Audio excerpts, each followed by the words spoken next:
Good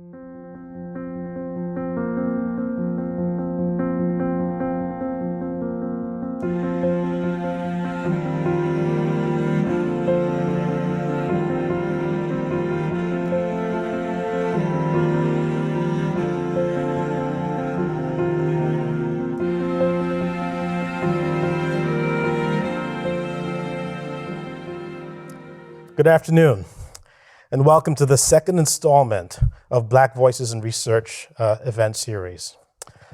This series has been brought to you by the University of Florida Clinical and Translational Science Institute's Diversity and Cultural Competency Council.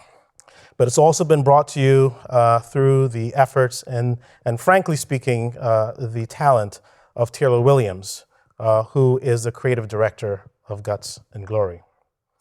I also have to observe that today is June 19th, and Juneteenth, as you know, 150 years ago, African Americans celebrated their emancipation from slavery. So this, in many ways, is a historic moment, and I think a really important moment to have this conversation about Black voices in research. And I think in doing so, I want to tell you a little bit about my own personal story and how I got to where I am. But to really relate to you, I think, some of the important issues in the conversations we're having today about equity and about the African American experience, especially in biomedical research. The story for me began as a young boy. Some of you may recall that in the 60s and the 70s, the Department of Education actually began to publish a series of books called the How and Why Wonder Books that focused on science. And I became enthralled and entranced by the idea of doing science at a very early age. The thing about me was that I was persistent. I was a voracious reader. In my younger days, I was fascinated by the Scientific American and Discovery magazines that focused on biomedical research, focused on the new era of DNA biology and RNA biology. I read about Craig Ventner and his quest to sequence the human genome. A lot of these things impacted my own early years in thinking about my trajectory in science. But along the way, you have to understand that there were people who opened up opportunities and opened the doors to my success that really helped along the way. But it was not without, I would say, some of the obstacles. I remember in high school walking into a classroom with a Rapid Learner Pre-Calculus textbook and teachers being astonished, perhaps because I was not in the right class. I remember my early days in college when all of my colleagues and all of my peers were getting into science laboratories and finding their way into really special experiences. And for someone like me, I had to dig very deeply to get access to those very same experiences. I remember growing up in the DC area when it was really the high tide for really two enormous epidemics at the time. White men were dying from AIDS at astonishing rates, and Black men were being shot and killed in the scourge of murder in the Washington, D.C. area. And I recall those experiences vividly in college as I did two things. I focused my interest in learning more about clinical medicine, but I sat and persisted in front of the chair of the Department of Biochemistry, looking for a job so that I could understand and really engage in science. And those experiences, I think, changed my life in many ways. So you see, my career has not been built on biomedical research, but research has been extraordinarily important, and science has been extraordinarily important in my own career trajectory and the things I've done. And over time, I really have become not just an investigator, but a supporter and a mentor to other investigators in research in biomedical sciences. Going back to my college days, I recall being fascinated by protein chemistry and the idea of how proteins folded in the own rich environment in order to affect change and to impact biomedical reactions. I recall the work that I did with one of my mentors very early on in college, whose sole focus and purpose was to help to develop a vaccine for HIV. We still have not succeeded to date. But the journey itself was fascinating, the contributions during that period of time, and what I learned about the discipline of science was really important. But the important message here was not just what I learned about science. It was about the fact that along the way, a few, saw something in me, whether it was persistence in what I did, or whether it was a passion in pursuing something, and gave me the opportunity to participate. And that's really what was needed. Because in that milieu, we encountered so many things. Microaggressions could be looked at as people who actively close the doors. But most importantly, what I have observed over time is the sense of agnosticism, where you may not exist in this environment, where people are not looking at you as a potential future talent, where people are not necessarily looking at you as someone to invest in or someone who could pursue future contributions in medicine. And so for those few people who opened the doors for me, I recall them fondly and I thank them, because without their help and assistance, I would have not become a physician. I would not have become a chair of a department in a college of medicine at a large university. I would not have become an interim dean or an associate vice president for health affairs. Or frankly, now as I move on in my own late stages of career, becoming a dean of a historically Black institution. These were all made possible because of the people who saw something in me and thought of it in themselves to pursue the possibility that I could potentially reach my dreams. And I thank them for that. So what does this mean? And why do I say this? And why is this so important? Well, today we have a problem. That problem has been demonstrated very clearly by the pandemic that we're still in.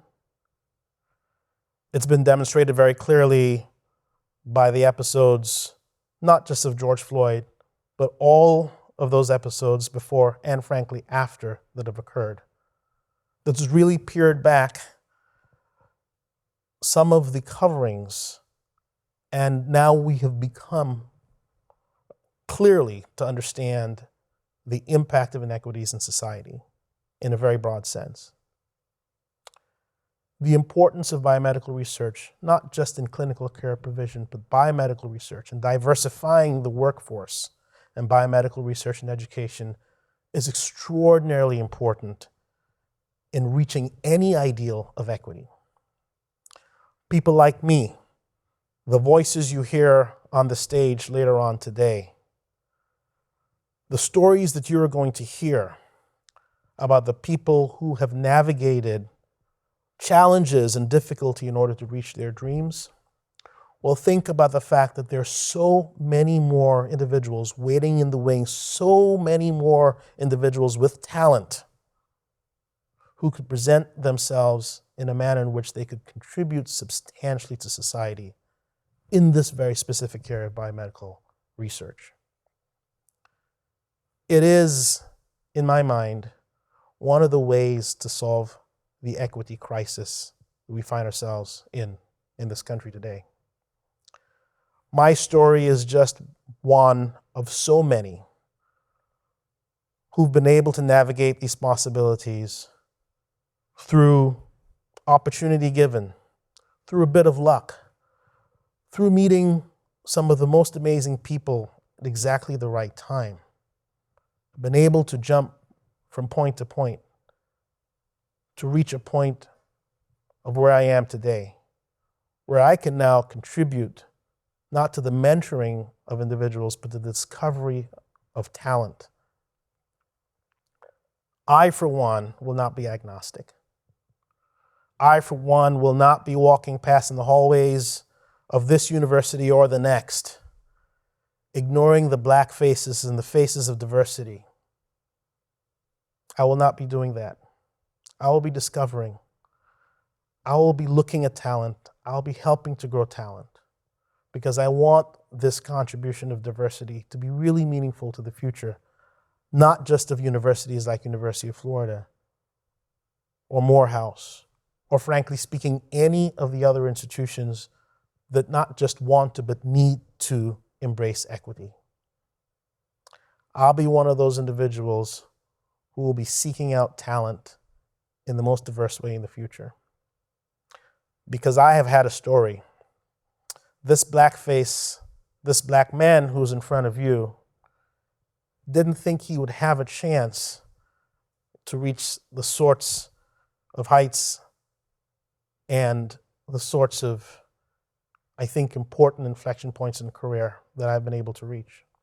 I didn't think I had a chance, but there are those who gave me that chance. And in the very near future, and for as long as I live, I want to be that person who looks at the future me and gives them a chance to be able to make substantial contributions to society and to really fix the problem of equity in this country. So the voices you're going to hear today, they will be challenging. They will tell you difficult stories, personal stories. They'll open up your eyes to some of the obstacles that we find in community today. And I think that over time, this series will result in a greater understanding of the challenges ahead, but more importantly, will lead us to the solutions that are necessary to help to solve this problem. So listen intently. Every story is unique. Every story is different. It will bring to you, I think, a sense of awareness, but most importantly, all of us will learn from it. Thank you very much.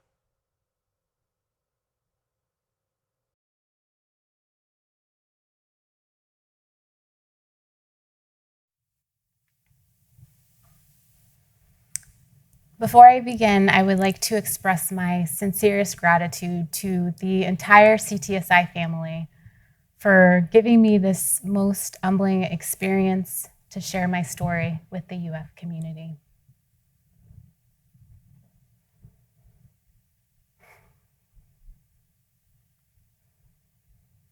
As a lab animal veterinarian, I provide care for animals used in research and support scientists with their animal models.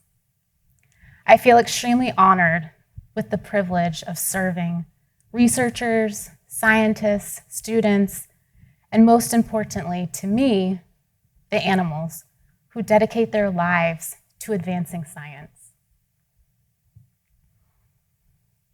As a Black veterinarian, I represent less than 2% of all veterinarians in this entire country.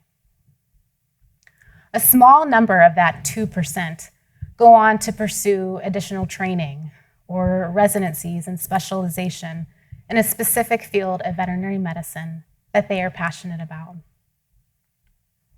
Prior to working in biomedical research, I actually worked in clinical practice with people's pets, mostly dogs and cats.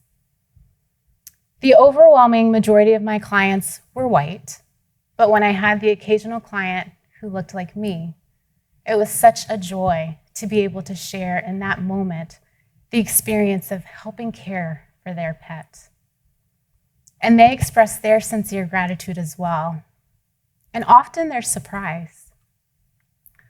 A number of times I would receive comments such as, "Hey doc, you know you're the first Black animal doctor that I've ever met. I didn't even know our people could do that." We'd chuckle about it. We'd go into a full-blown discussion about how even Black people can become veterinarians. Most of the times I would have a white veterinary nurse in the room with me, and they would kind of slink to the back corner or exit the room. As I transitioned back into the biomedical research world, my clients became the scientists, the grad students, the lab staff, anybody working with animal models.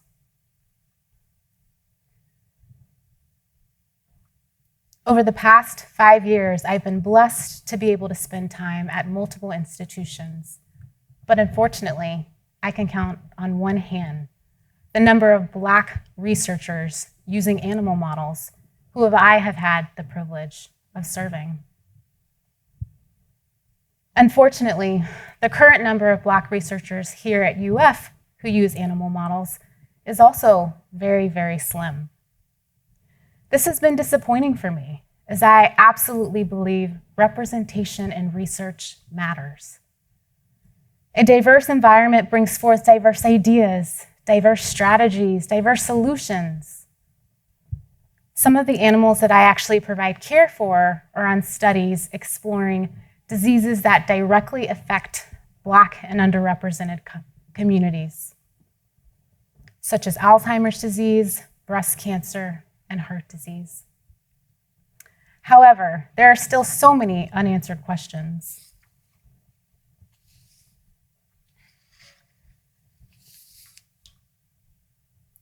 For example, there are areas of science and diseases that are specifically important to the Black community, and we need researchers to explore those areas. For example, we know the system in this country has led to health disparities between the white majority group and the underrepresented groups. This is a huge public health concern in this country. We're all aware of that, especially over the last year with COVID. But there are currently no animal models of health disparities here at the University of Florida.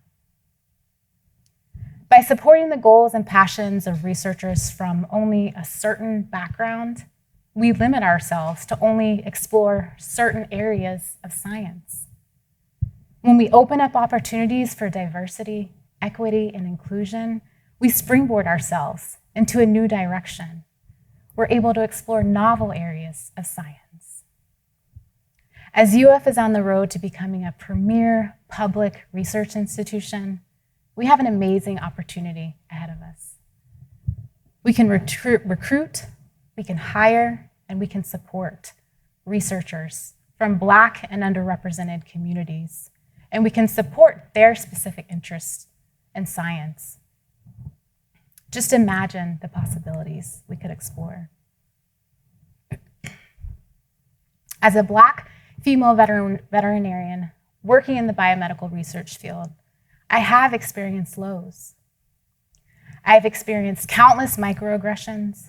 I have been questioned about my veterinary education at a historically Black university.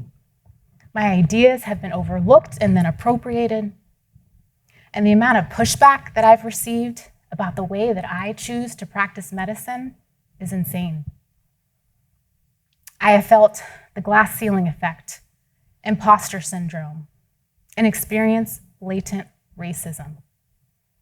I have seen this system, this made-up system in this country, crush the dreams of young Black students and professionals. I have been the only Black person, the only Black veterinarian, or the only Black professional in a room full of people. I have been forced to master the art of code switching, or intentionally changing the way that I speak or the way that I present myself, depending on who's in the room. I do it without even thinking about it now.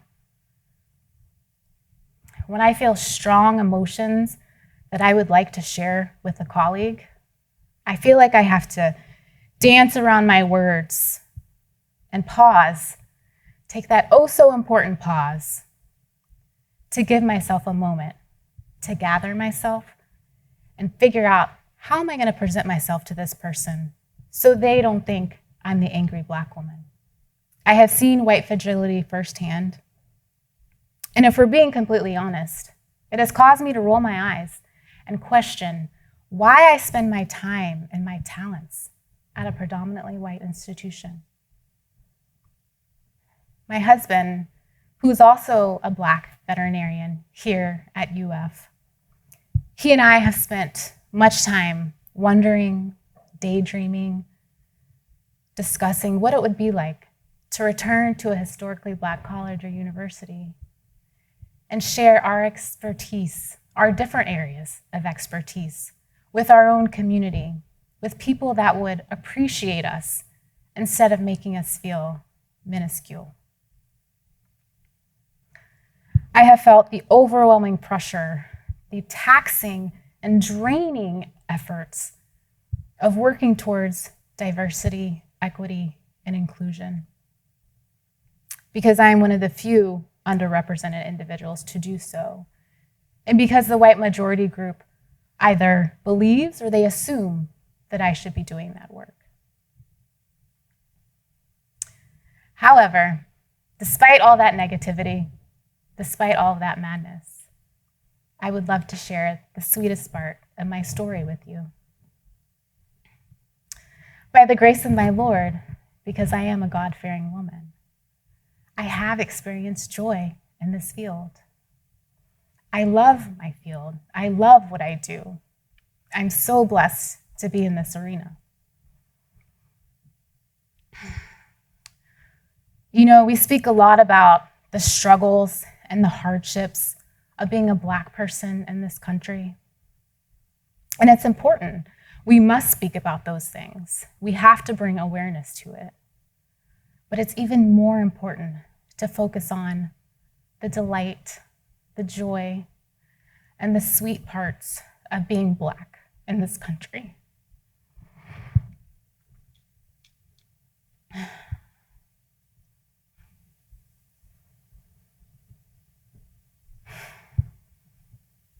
As I have grown and become more confident in my career and in myself and in my Blackness, I have embraced my identity and am allowing vulnerability in my life. I have welcomed being courageous, speaking up for myself, sharing my ideas, and I enjoy seeing the results of those situations. I have dissolved my own imaginary boundaries and come out even stronger on the other side. I have amazing mentors, extraordinary people that support me and guide me and have exceeded my expectations in what they have given me.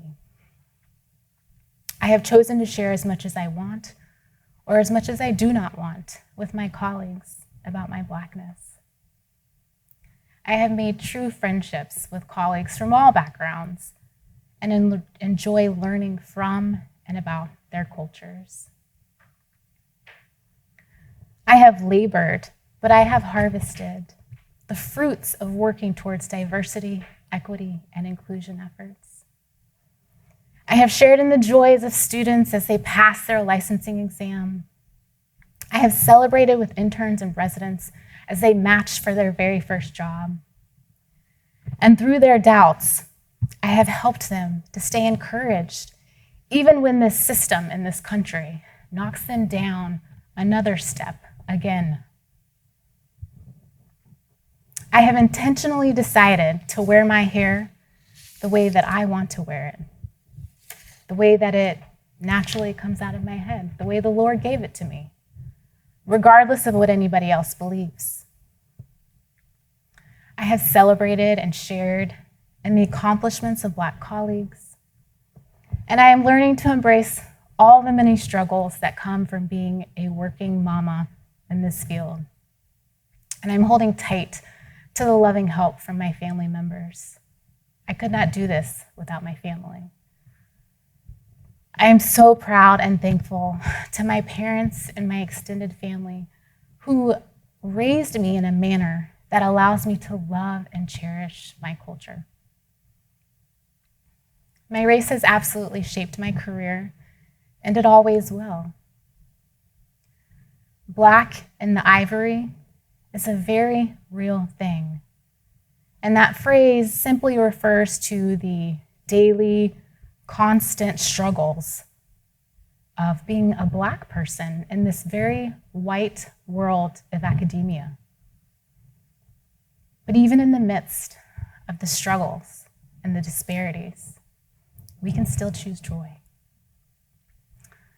An acquaintance told me recently, she encouraged me not to get too distracted by the things that we see, by the things that are happening right in front of us in this world, because we have a joy that others cannot take. And we can share that joy and make a difference for someone else. My goal is to provide care for animals used in research, support scientists, and intentionally create and open doors for young biomedical professionals, including those who look like me. Thank you for listening and for your time.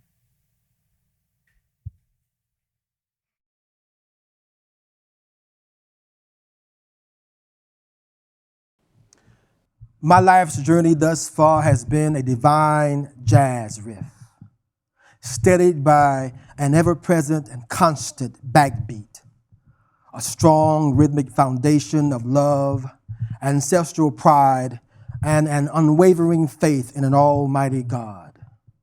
A foundation laid by my wonderful parents and the amazing village that nurtured me growing up in the north central Florida small town of Alachua.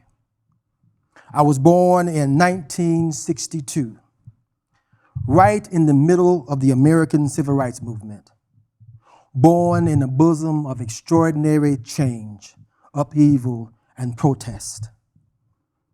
I was in the second grade when Alachua County's public school district integrated.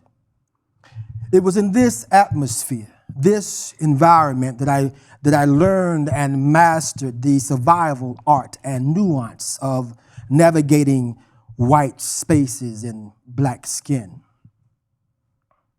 I am an artist. I am an artist. I am an artist. It took me nearly half a century to fix my mouth, form my lips, position my tongue in a manner that would permit me to utter those beautiful, frightening, liberating words of affirmation. I am an artist. I am also a citizen scientist at the University of Florida Clinical and Translational Science Institute, Department of Health Outcomes and Biomedical Informatics.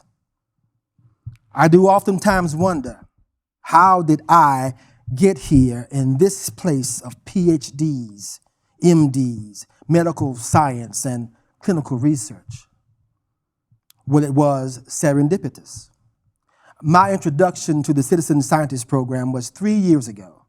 It happened at one of those beautiful intersections of art and everything else. I was on stage at a local theater. I was portraying Frederick Douglass in a play in Splendid Era. The play revolved around the friendship between abolitionist Frederick Douglass and John Brown, and Frederick Douglass's reluctance to accompany John Brown on his raid at Harper's Ferry. On this particular evening, someone connected to the Citizen Scientist program was in the audience, and after witnessing my wondrous performance, I thought I would be a good candidate for the program, and subsequently asked me if I was interested in such an endeavor. I interviewed for the position and was hired. Afterwards, I went through a rather extensive training program where I learned all about the basics of clinical research. So, what is a citizen scientist, and what does a citizen scientist do? I'm glad you asked that question. Believe me, I had the same questions. The Citizen Scientist Program at the University of Florida began in 2015 with the initiation of the One Florida Clinical Research Consortium. Citizen scientists are community stakeholders and serve as consultants to researchers. We review proposals and provide our perspectives on projects from study design, implementation, and all the way to the dissemination of the results. We are a very diverse group and represent different social demographics. And we bring with us our own unique life-lived experiences. Citizen science is an approach to research that incorporates the public being directly involved in the research process as partners and collaborators. I remember my first interaction as a citizen scientist, my very first engagement with researchers at the university. I was quite nervous, as you may imagine. How will they receive me? What will they think of me? Do they really value what I have to say? As I recall, this particular research project was at the recruitment stage, trying to get participants from the community who may benefit from this kind of a study. I and other citizen scientists were asked to review the handout information, the materials to be used to engage the community to get participants for the study. After reading over some of the material, one word in particular gave me serious pause. And after a brief debate with myself, I mustered up the courage and very cautiously asked the question. Excuse me. I have a question. What is the investigator? I was told that the investigator is just another name for researcher. Okay, but will you consider the possibility, or maybe perhaps using another word instead of investigator? Because the connotation of that word in some communities is rather intrusive and authoritarian and may evoke thoughts of the police or other government agencies. I think by using the word investigator, you are going to lose some folks right off the rip. And the room went silent. At our next meeting, the principal researcher thanked me for my input and informed me that he had rewritten all of the informational material and not used the word investigator. Wow. Maybe they do really value my voice and my perspective. Since that very first meeting 3 years ago, I've been involved in many different kinds of research projects, including COVID-19 studies, cancer research, and other research projects. Recently, I was asked to serve on the University of Florida Health Cancer Center Community Advisory Board. On occasion, I still do ponder the question, why am I here in this space? Do you know that 90% of the participants in all clinical trials are white?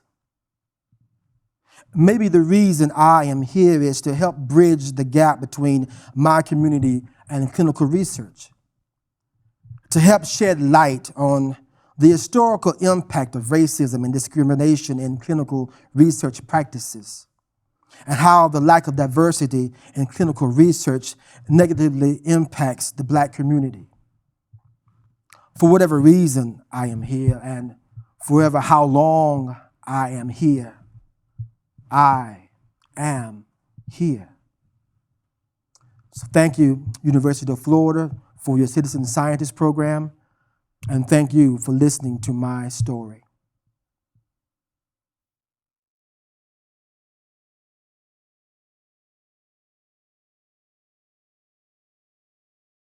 For me to discuss my journey as a researcher, I have to begin with my family background and upbringing, for it's been the greatest influence on my experiences, perspective, and interests to date. Growing up, my mom, dad, and my older sister Veronica were my most influential role models, and my younger sister Tanya was really my best buddy and playmate and friend. I have to say I led a pretty blessed childhood, and my interest in science could certainly be credited to my father, who is himself a research scientist and retired as vice president of research for one of the largest technology corporations in the world. He is an inducted member of the National Academy of Engineers and currently works as a professor of chemical engineering at Howard University. My dad is definitely my hero. He really taught me to believe in myself, to be willing to work harder towards your own goals than anyone else expects of you, and to always show resilience in the face of any adversity. Fortunately, I have only had a few instances of true adversities in my life, but when I have, reflecting on the fact that I have a Father in heaven who loves me and that I'm also Jim Mitchell's son has been the mantra that has kept my faith strong through any difficult challenges. My mother really exemplified that having a servant's heart, a really unparalleled work ethic, and a tremendous love for others was not only a formula for personal success, but also a formula for tremendous quality of life. She fought tirelessly as a member of the Parent-Teacher Association against inequities that she saw in the public health school system, particularly for minority children and children of lower socioeconomic status, and did so while raising her family and also building a very successful career as a sales representative for a national real estate agency and subsequently global pharmaceutical company. Somehow, despite all of the things that she engaged in, Mom always had time for not just her family, but anybody else in the neighborhood who needed her. She was always there. I do remember at some point, whether I was applying to college or a summer program or MD PhD programs, I had to write an essay on somebody I admired greatly. And I wrote that essay on my older sister, Veronica. She was the first Black valedictorian of our high school. And for years, the school system used her high school term paper as the example they passed out to all students on how to write a term paper. I can't tell you what it was like to go through a class with a teacher who had previously taught my sister Veronica. They always seemed pretty surprised that we were related, and that was a bit annoying to me. But when it came to think of somebody I admired greatly, she was an easy choice to write my essay on. Veronica really taught me that you could pursue your dreams with both passion and grace, that it was okay to treat everybody like they were your best friend first, even if they don't reciprocate. And she really exemplified that you could be a quote-unquote nerd and still be cool people. And what about my younger sister, Tanya, my buddy? I think Tanya basically taught me that my parents saved the best for last. She was a straight A student, musician, an athlete. Pretty much everything she put her hand to, she was great at going through school. She subsequently went on to law school with honors. And while it was difficult following my sister Veronica, I am very thankful I did not have to follow my younger sister Tanya through school. And the reason I take the time to tell you about my family history is because my upbringing, our upbringing, really exemplifies the experiences that I've had to date as an African-American researcher focused on trying to find better treatments and cures for people with brain cancer, and as an institute director that has a mission of advancing clinical and translational research to try to improve the health of our communities. So my parents often shared their experiences of growing up during segregation, and they did not shy away from sharing what it was like to be discriminated against, to have opportunities denied of you simply because of the color of your skin. And yet, despite the hardships they faced and the injustices that they not only witnessed, but actually lived out every day, they still believed that this country had tremendous opportunities for anybody who was willing to work for them. And they not only believed it, they exemplified that every day in their life. And perhaps most amazingly is despite what they had experienced and gone through, they raised us to have tremendous respect for all people and to always treat people the way you wanted to be treated yourself. Anybody who knows me knows that I like to collect quotes that I think simplify the complexities of life. And One of my favorite quotes is, "No one can make you feel inferior without your consent." That is credited to Eleanor Roosevelt, but I really think my mom and dad exemplified that 1,000 different ways every single day of their life. Martin Luther King said that anybody can be great because everyone can serve. And one of the things that I have found, particularly later in my professional life, is that being in service to others and in service to a cause that's greater than just your own personal needs is one of the best ways to achieve both personal and professional success. See, being in submission to a cause that's greater than just your own needs, I think is one of the most unifying opportunities and principles by which one can build collaborations, develop teams, and have strong relationships that stand the test of time. As a cancer researcher, or really if anyone has seen someone suffering with cancer, particularly a child, there's something in your heart that says, that isn't right, and we really need to do something to fix this. What I have found is I don't know if I'll live to see the day that a cancer diagnosis of any type would be a treatable and curable disease, but I honestly and wholeheartedly believe that day will come.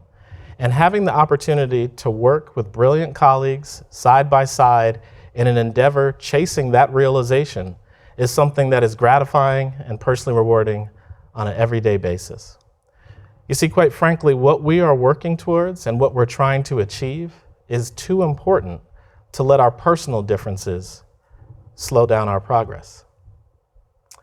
As an institute director, I work across a vast number of colleges here at the University of Florida and with an amazing number of brilliant colleagues who are tackling some of the most complex problems in healthcare delivery, in healthcare research, and in trying to improve outcomes for the communities we serve. This requires the integration of a diverse number of ideas, perspectives, and experiences to try to coalesce around a single or solitary objective. My approach through my whole career has been, we don't really have to like each other or relate to each other in order to have mutual respect and in order to work earnestly towards a commitment that's worthy of our wholehearted efforts. I've found that being in submission to a cause greater than your own needs is probably one of the best ways to achieve diversity and inclusion, because most people are willing to join hands in an endeavor that is worthy of their commitment.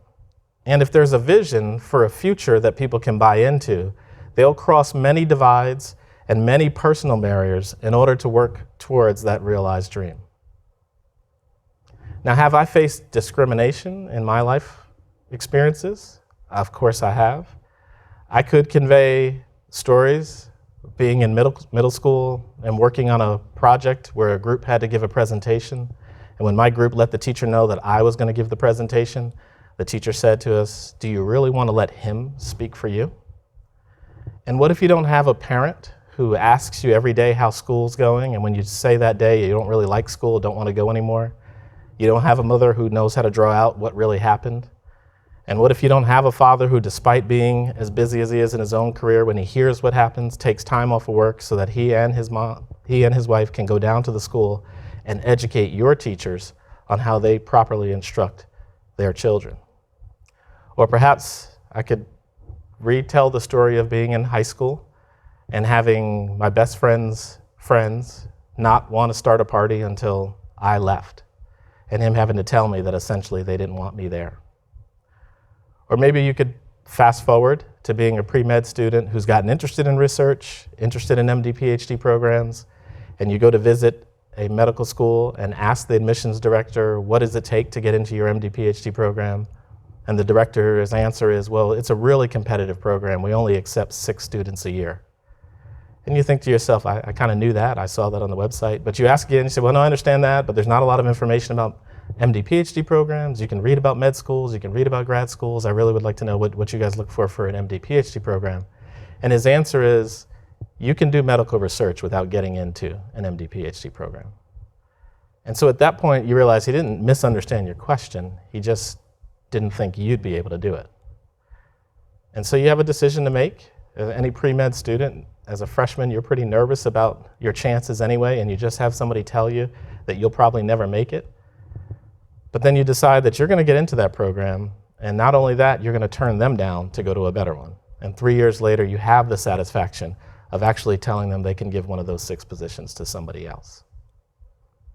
Or maybe it's a few more years into your career and you actually get asked to be on a scientific advisory board for a corporation, and you're pretty excited but nervous about your first board meeting, and you show up to the hotel and you get to the boardroom and you're looking for your nameplate at the seat of the table, and as you're making your way over to your seat, somebody looks up and says, "I am so glad you're here.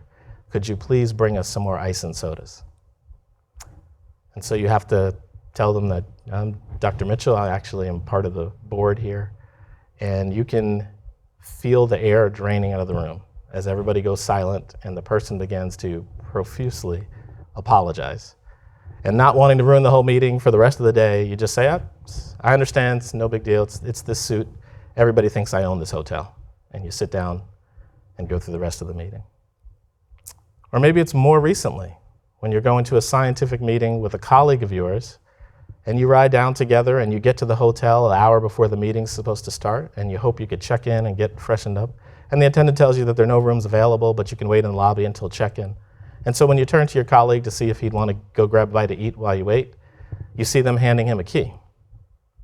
And so it takes a couple seconds to figure out what's going on. You look back at the person who's helping you, and I'm sure the look on my face said something, and she just turns around and walks away.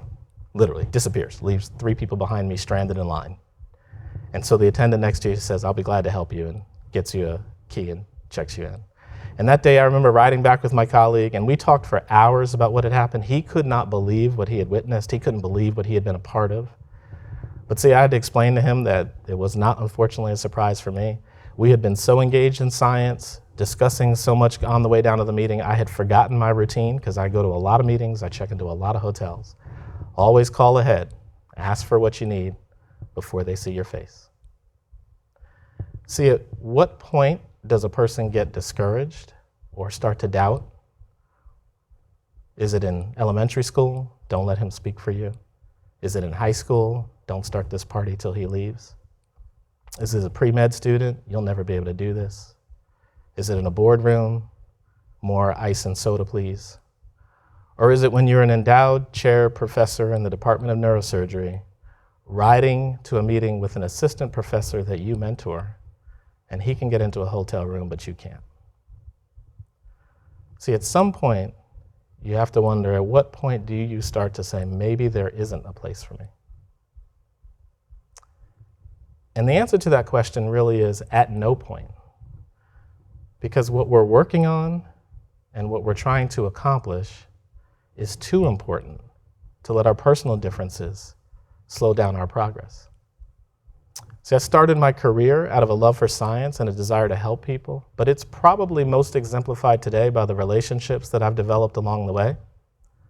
Dr. William Friedman is the first faculty member I met at the University of Florida 8 years ago when I came to interview for a position in his Department of Neurosurgery while he was chairman. And Dr. Friedman said to me that he had lost his mother to brain cancer many years ago, and since that time he had dedicated his life to trying to do whatever he could to help find a cure. I didn't know Dr. Friedman well. I was, of course, a little bit nervous interviewing for a job in his department, but I said to myself, here's a man who's committed to something bigger than just himself, and I could buy into that. Paul Hale, who's one of my best friends today, lost his son, Brett, to brain cancer. And Paul and I talk and text often about what's going on in the world of research. He's visited with our team many, many times, and Paul is counting on us to help find answers that weren't there for his son, Brett. Deb and Sandy Chapin lost their son while he was a college student at the University of Florida. And while I was at a ceremony commemorating the memory of their son, Jamie, Deb handed me an hourglass, and she said, every time you look at this hourglass, I want you to remember that people with cancer are running out of time. And I see that hourglass every single day. And it reminds me why we're here. It reminds me what we're doing. And it reminds me of the tremendous privilege that I have and that we all have to work together at the University of Florida towards a cause that's worthy of our best. See, Dr. Friedman, Paul, Deb, They are counting on us and depending on us to do the best we can for each other and the best we can with each other to try to improve the lives of others. And that's far too important to let other things slow us down. Oprah Winfrey said, "What you appreciate appreciates."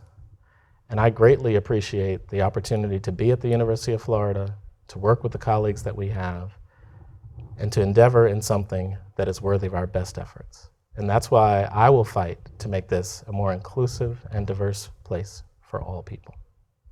Thank you.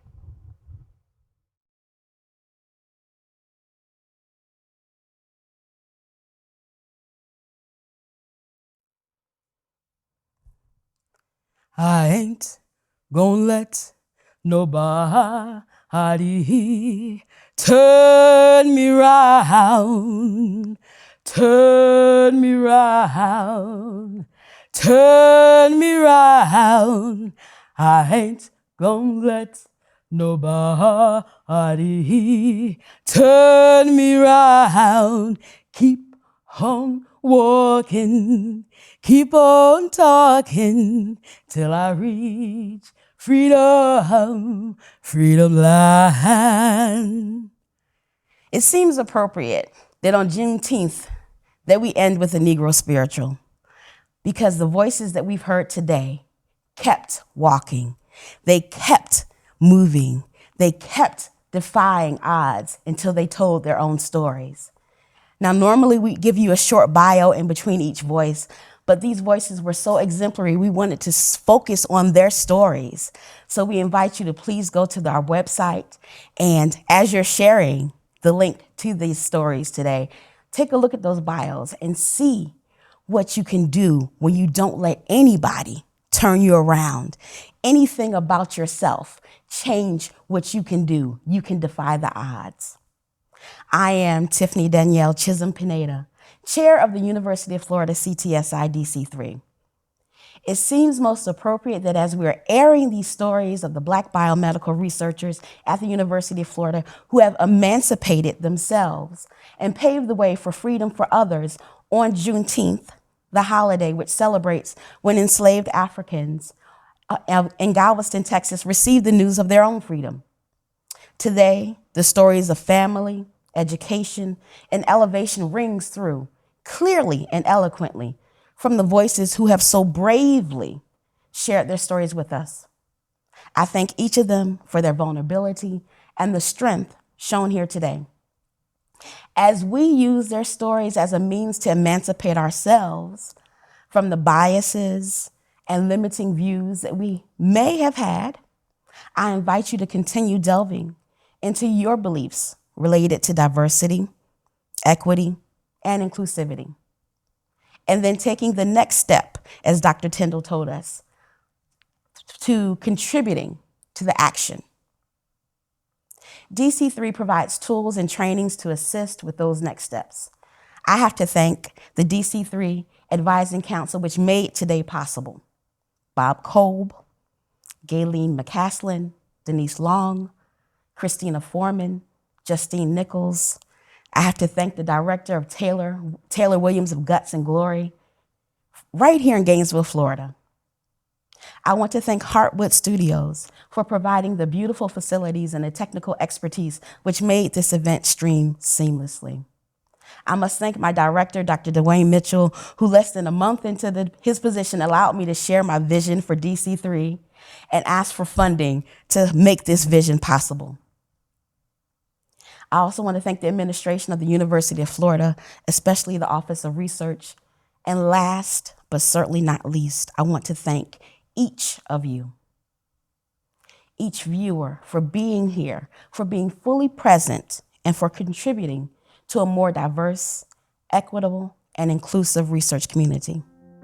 Don't let anyone turn you around. Thank you for your time.